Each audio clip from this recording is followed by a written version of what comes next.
Bismillah. Assalamualaikum warahmatullahi wabarakatuh. Innal hamdalillah nahmaduhu wa nasta'inuhu wa nastaghfiruh wa na'udzu billahi min shururi anfusina wa min sayyiati a'malina. May yahdihillahu fala mudhillalah wa may yudlil fala hadiyalah. Asyhadu an la ilaha illallah wa asyhadu anna Muhammadan 'abduhu wa rasuluhu.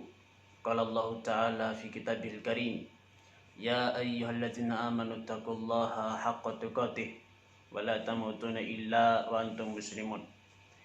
Wa qala aidan, ya ayyuhan nasu taqu rabbakumul ladzi khalaqakum min nafsin wahidah wa khalaqa minha zawjaha wa bassa minhuma rijalan katsiran wa nisaa'a wattaqullaha alladzi tasaaluna bihi wal arham innallaha kana 'alaikum raqiba. Ma ba'd.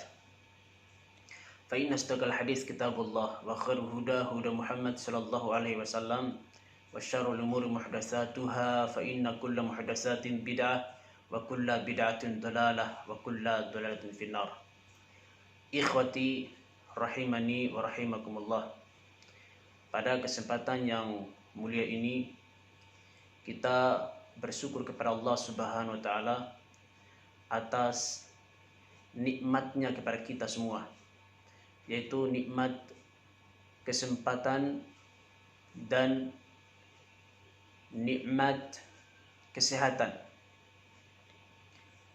Sehingga dengan dua nikmat ini kita dapat melaksanakan kewajiban kita sebagai seorang muslim, baik kewajiban kita dalam menghambakan diri kita kepada Allah maupun kewajiban kita di dalam meluangkan waktu kita untuk thalabul ilmi. Dan thalabul ilmi sebagaimana kata Nabi sallallahu alaihi wasallam, thalabul ilmi faridatun ala kulli muslim, atau dalam riwayat yang lain ala kulli muslim wa muslimatin, bahwasanya menuntut ilmu merupakan suatu kewajiban bagi setiap orang muslim maupun muslimah. Ikhwati rahimani wa rahimakumullah. Pada kesempatan yang mulia ini kita akan mencoba mengupas atau membahas tentang masalah takdir. Takdir ini merupakan salah satu rukun iman yang wajib diyakini dan diimani oleh setiap kaum muslimin. Apabila seorang mukmin ia kurang yakinnya terhadap takdir atau keputusan Allah Subhanahu wa taala, maka bisa dikatakan imannya cacat atau ia keluar daripada kesempurnaan al-iman. Karena takdir adalah bagian daripada rukun al-iman. Kita tahu bahwasanya rukun itu merupakan pondasi, merupakan asas. Jadi iman ini adalah termasuk di antara iman yang pokok atau asas al-iman pada diri seorang mukmin. Ikhwati dirahmati Allah Subhanahu wa taala, di dalam sebuah hadis Rasulullah sallallahu alaihi wasallam pernah ditanya oleh malaikat Jibril tentang dasar daripada al-iman. Malaikat Jibril berkata kepada Rasulullah sallallahu alaihi wasallam, "Akhbirni anil iman." Wahai Muhammad, kabarkanlah kepada saya apa itu al-iman. Maka Rasulullah sallallahu alaihi wasallam menjawab dasar-dasar daripada al-iman itu. Beliau mengatakan, "Antu'mina billahi wa malaikatihi wa kutubihi wa rusulihi wal yaumil akhir wa tu'mina bil qadari khairihi wa syarrihi." Yang namanya iman itu adalah engkau beriman kepada Allah, iman kepada malaikatnya, iman kepada kitab-kitabnya, iman kepada rasul-rasulnya, juga iman kepada hari akhir, dan engkau beriman kepada takdir Allah. Baik itu takdir yang baik atau takdir yang buruk. Ini adalah 6 dasar iman pada seorang mukmin. Maka ini merupakan satu kesatuan yang tidak bisa dipisahkan. Barang siapa yang memisahkan diri daripada bagian al-iman, maka dia keluar daripada al-iman. Atau bisa dikatakan imannya cacat. Sama seperti halnya orang yang tidak beriman kepada Allah. Atau sama halnya orang tidak beriman kepada malaikat. Atau tidak beriman kepada Rasul. Atau tidak beriman kepada kitab. Atau tidak beriman kepada hari akhir. Demikian juga orang yang tidak beriman kepada takdir Allah Subhanahu wa taala. Jadi ini merupakan satu kesatuan pokok. Seorang mukmin wajib beriman terhadap 6 rukun iman ini secara sempurna. Tidak boleh ia beriman kepada sebagian lalu ia tidak mengimani pada sebagian yang lainnya. Seorang mukmin harus beriman terhadap semua rukun iman ini serta berkewajiban untuk menjalankan segala konsekuensinya. Allah Subhanahu wa taala menyebutkan tentang karakternya orang-orang Yahudi. Yang mana termasuk di antara karakter orang Yahudi, mereka mengimani sebagian dan mereka meninggalkan sebagian yang lainnya. Sebagaimana Allah Subhanahu wa taala katakan, "Atu'minuna bi ba'dil kitab wa takfuruna bi ba'd." Apakah kalian beriman pada sebagian kitab lalu kalian meninggalkan sebagian yang lainnya? Artinya mereka mengambil sebagian ajaran, mereka meyakini sebagian hukum, lalu mereka meninggalkan yang lainnya. Mereka tidak mengimani secara totalitas apa yang menjadi syariat, apa yang menjadi keputusan Allah Subhanahu wa taala. Mereka tidak mengambil semua apa yang ditetapkan oleh Allah dan Rasul mereka. Ya, ini merupakan karakter daripada orang-orang Yahudi. Adapun orang beriman, segala apa yang telah ditetapkan oleh syariat, maka mereka mengambil secara keseluruhan dan mereka pasrah secara totalitas. Ikhwati dirahmati Allah Subhanahu wa taala, takdir ini dibagi menjadi 2. Ya, takdir dibagi menjadi 2. Ya, yaitu yang pertama apa yang disebut dengan qada. Kemudian yang kedua yaitu qadar. Nah, ini sudah ma'ruf ya di kalangan kita, sering disebut dengan qada dan qadar. Ya, bahkan disebutkan pada bagian rukun iman yang ke-6 yaitu iman kepada qada dan qadar. Qada dan qadar pada hakikatnya itu merupakan takdir. Sekali lagi, qada dan qadar itu adalah takdir itu sendiri. Ya, qada dan qadar itu adalah takdir itu sendiri. Jadi kalau orang mengatakan beriman kepada takdir atau ia mengatakan beriman kepada qada dan qadar, ini sama-sama saja, tidak masalah. Sebab qada dan qadar itu sendiri adalah takdir Allah Subhanahu wa taala. Nah, pertanyaannya apa perbedaan antara qada dan qadar? Atau apakah qada itu dan apa itu qadar? Ya. Qada adalah keputusan yang telah ditetapkan oleh Allah Subhanahu wa taala sejak zaman ajali. Ya, segala keputusan Allah, segala ketetapan Allah atau takdir Allah yang telah Allah putuskan sejak zaman ajali. Ya. Jadi takdir-takdir manusia itu tercatat semenjak zaman ajali. Zaman ajali itu adalah suatu zaman atau waktu 50.000 tahun sebelum ada langit dan bumi. Ini zaman ajali. Pada zaman itulah, pada waktu itulah semua keputusan makhluk, semua takdir makhluk dicatat oleh Allah Subhanahu wa taala. Allah mencatat surga dan neraka dan siapa saja penghuninya. Allah menciptakan jin dan manusia, Allah menciptakan langit dan bumi, dan apa saja yang ada di antara keduanya. Ya, semua itu ditetapkan oleh Allah Subhanahu wa taala sejak zaman ajali. Allah putuskan, takdirkan untuk para hamba apa yang bakal terjadi, apa yang bakal menimpa pada hamba-hambanya dalam kehidupan dunia, apa yang bakal terjadi di langit, apa yang bakal terjadi di dunia, dan seterusnya. Semuanya telah diputuskan dan dicatat oleh Allah Subhanahu wa taala. Apa yang bakal diciptakan oleh Allah Subhanahu wa taala, semuanya telah ditetapkan. Nah, ini semua terjadi sejak zaman ajali. Ya. Sebagaimana Rasulullah SAW bersabda, "Innallaha khalaqa kulla maqadir." Sesungguhnya Allah Subhanahu wa taala menciptakan semua takdir-takdir yang ada. Bi khamsina qabla khalqi samawati wal ardi bi khamsina alf sanah.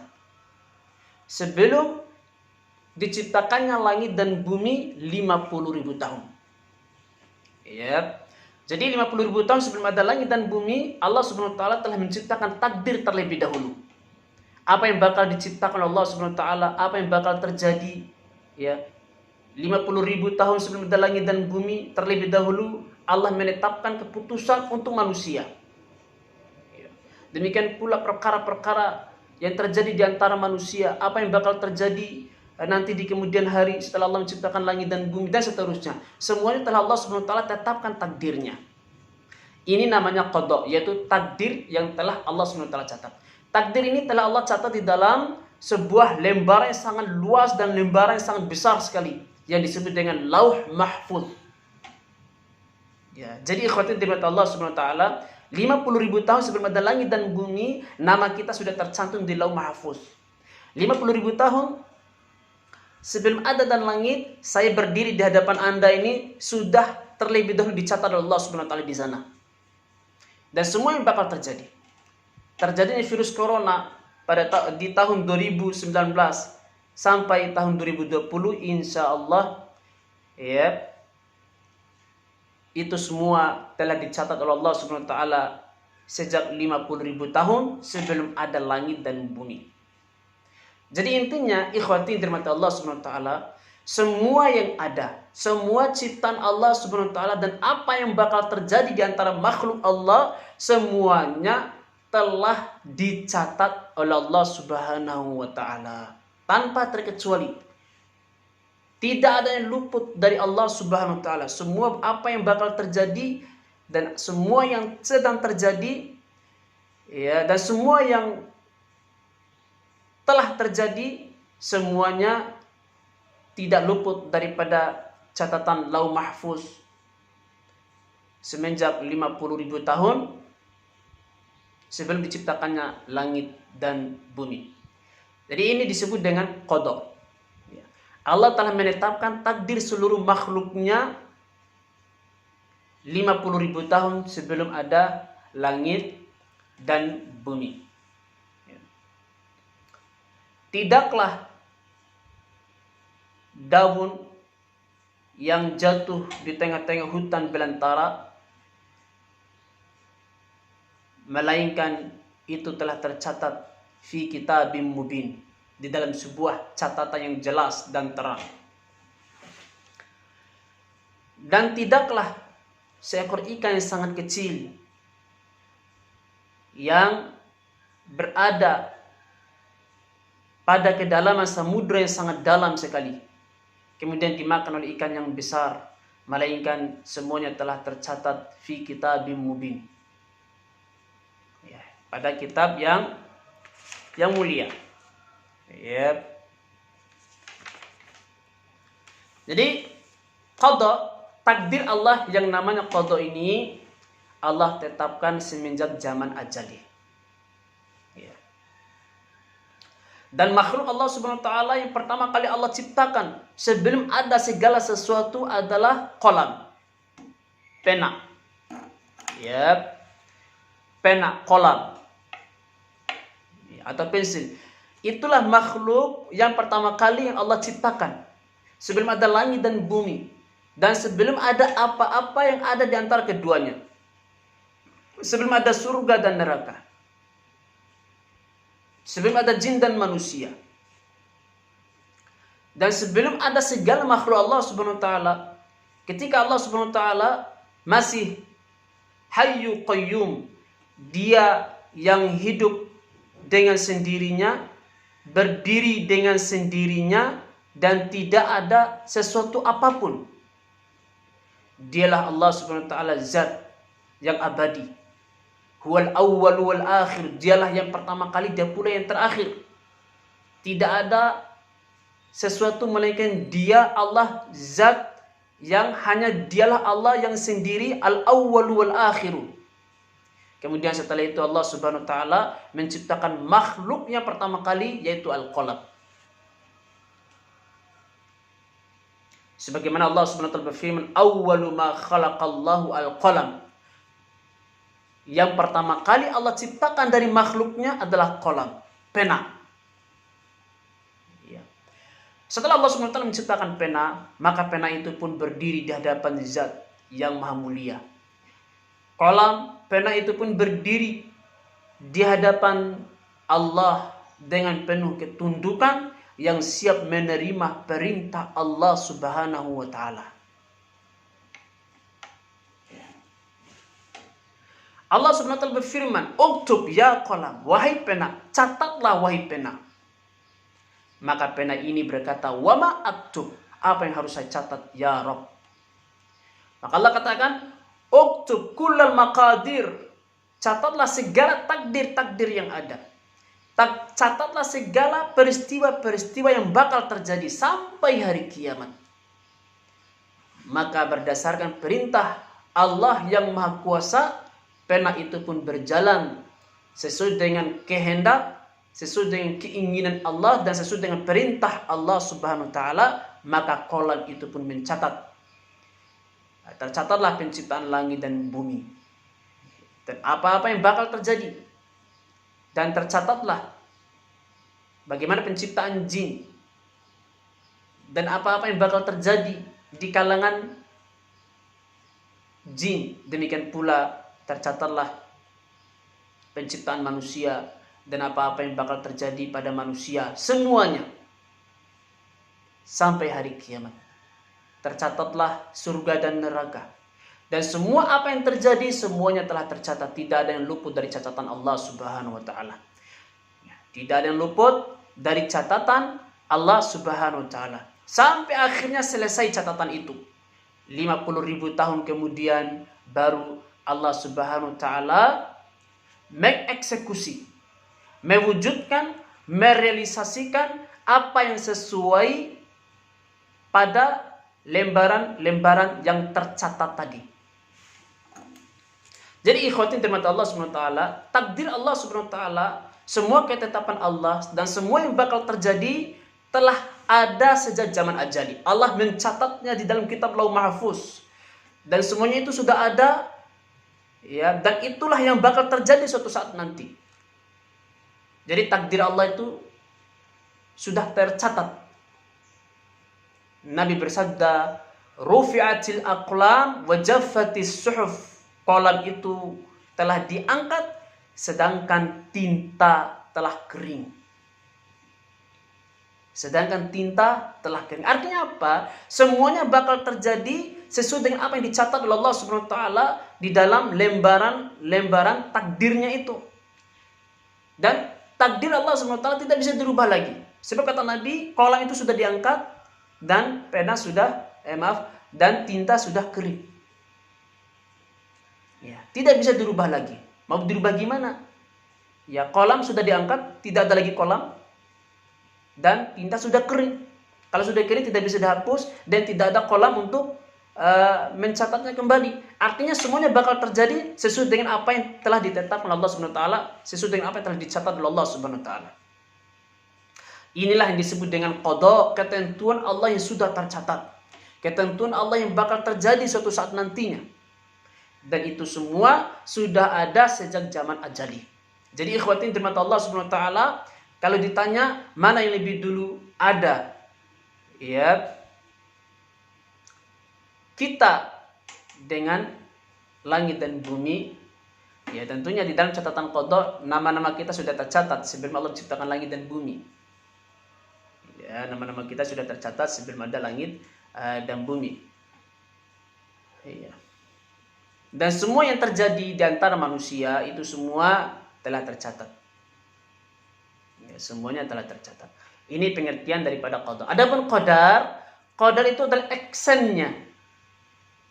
Ya, qadar itu adalah actionnya, yaitu manusia atau makhluk Allah Subhanahu wa taala sedang melakukan suatu perbuatan, itu adalah perwujudan daripada al-qada. Apa yang terjadi, apa yang dilakukan oleh makhluk, semuanya telah tercatat pada qada. Jadi qadar itu adalah actionnya. Terjadinya sesuatu pada makhluk sesuai dengan apa yang ada pada catatan qada. Dan itu tidak pernah meleset. Ya, semuanya akan terjadi tepat sesuai dengan apa yang telah ditetapkan, apa yang telah dicatatkan oleh Allah Subhanahu wa taala. Dan tidaklah semut yang kecil yang merayap di atas batu yang besar, melainkan itu semua telah tercatat pada Lauh Mahfuz sejak zaman azali. Apa yang dikatakan oleh manusia, apa yang diperbuat oleh manusia, semuanya telah tercatat. Seseorang kapan dia lahir, di mana ia lahir, kemudian apa yang bakal terjadi dalam kehidupannya, berapa jatah umur yang Allah kasih untuknya, apa sebab dia meninggal, apakah dia bakal jadi kaya atau jadi miskin, apakah dia jadi orang soleh atau jadi orang toleh, orang yang buruk. Semuanya terjadi sesuai dengan apa yang telah dicatat oleh Allah Subhanahu wa taala. Jadi al-qadar ini merupakan action. Terjadinya sesuatu sesuai dengan catatan Allah Subhanahu wa taala. Tidak ada yang meleset sedikit pun. Tidak ada yang meleset sedikit pun.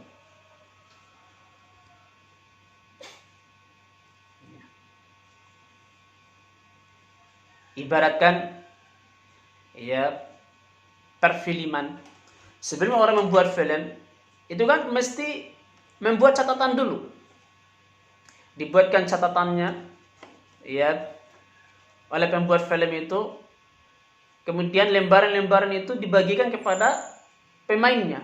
Jadi pemain itu harus hafal dulu. Ya, mereka harus berperan seperti apa. Nah, kemudian ya setelah mereka mempelajari naskah yang telah ditulis oleh pembuat film, baru mereka action. Mereka tidak boleh berakting di luar daripada catatan itu. Nanti akan kacau filmnya. Ya, nanti akan kacau film. Bahasanya juga diatur. Kalau salah bahasanya, ulang lagi.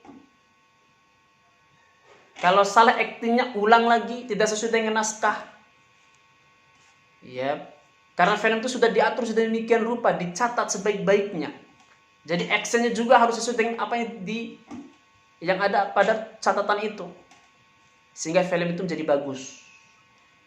Ya, jadi seperti itulah semua yang terjadi pada makhluk Allah SWT, semua action yang ada di muka bumi dan action yang ada seluruh makhluk Allah Subhanahu wa taala, semuanya dicatat oleh Allah Subhanahu wa taala dan semuanya berjalan sesuai dengan catatan Allah Subhanahu wa taala dan tidak ada satupun yang meleset. Tidaklah seekor nyamuk yang lewat di hadapan seorang hamba lalu ia menepuknya kemudian mati, malaikat itu sudah tercatat di catatan Lauh Mahfuz sejak zaman ajali. Nah, inilah perbedaan antara qada dan qadar. Qada adalah takdir Allah sejak zaman ajali.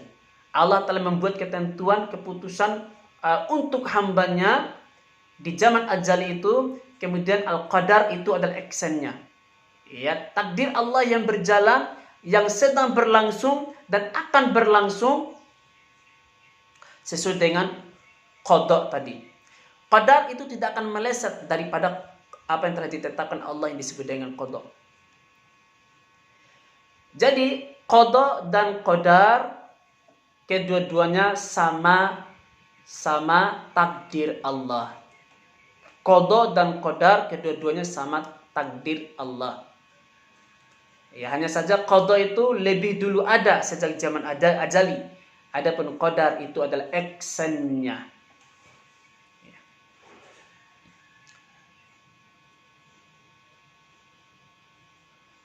Lah pertanyaannya, Ustadz,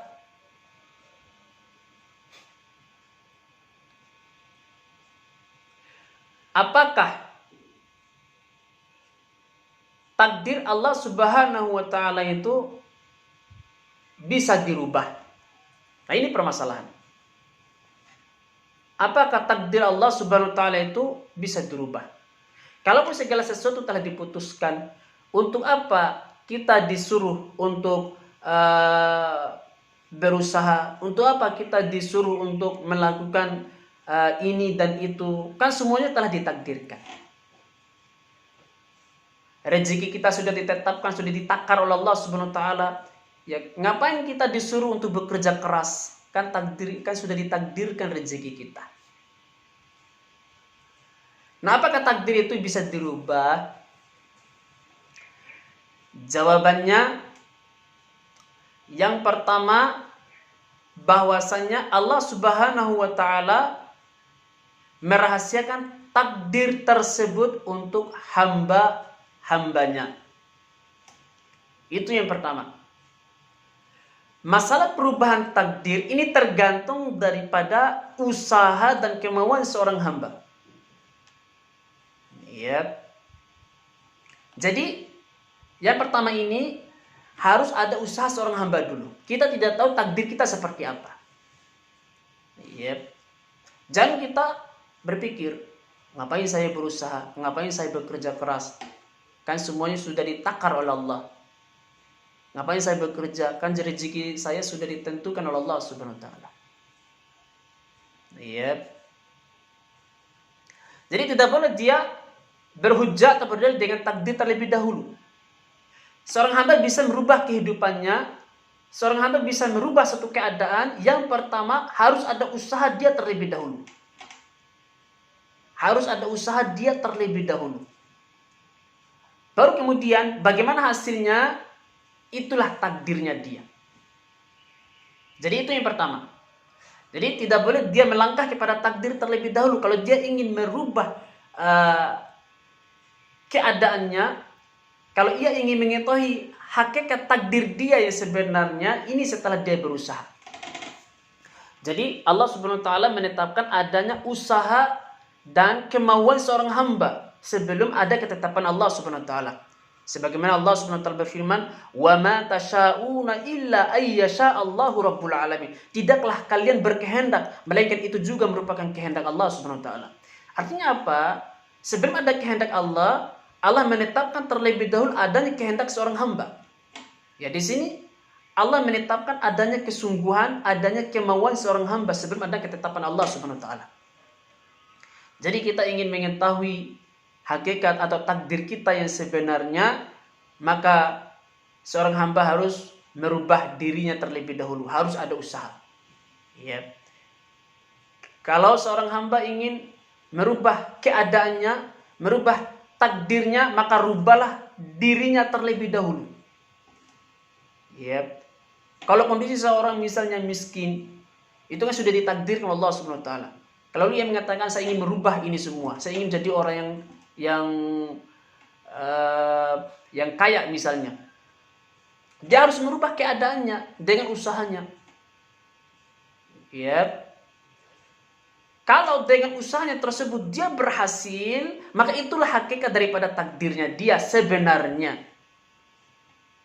Nah, ada pula orang yang banting tulang, yang bekerja keras untuk merubah keadaannya, untuk menjadi orang yang kaya, dari miskin menjadi orang yang kaya, tetap saja dia miskin. Kita katakan itulah takdir Allah Subhanahu wa taala. Nah, sebenarnya untuk merubah takdir itu, seorang hamba harus merubah usahanya dulu, ya.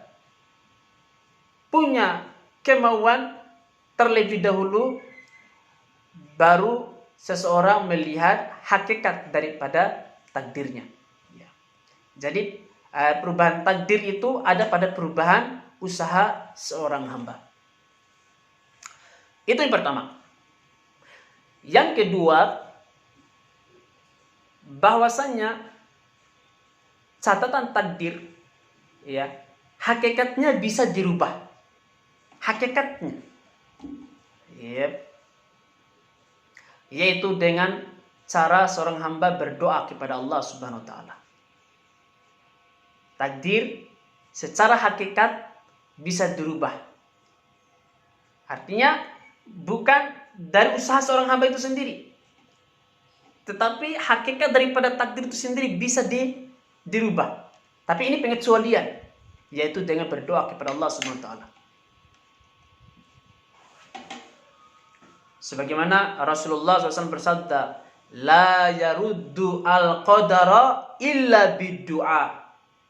Tidak ada yang bisa menolak takdir Allah kecuali dengan doa. Hanya dengan doalah yang bisa merubah takdir Allah Subhanahu wa ta'ala. Ya.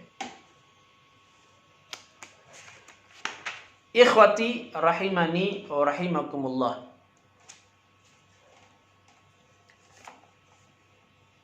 Inilah perbedaan antara qada dan qadar.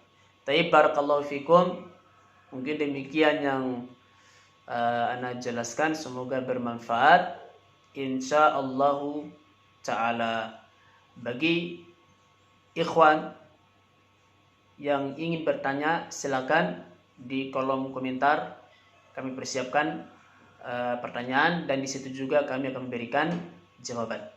Aqulu qouli hadza astaghfirullah li wa lakum innahu huwal ghafurur rahim. Assalamualaikum warahmatullahi wabarakatuh.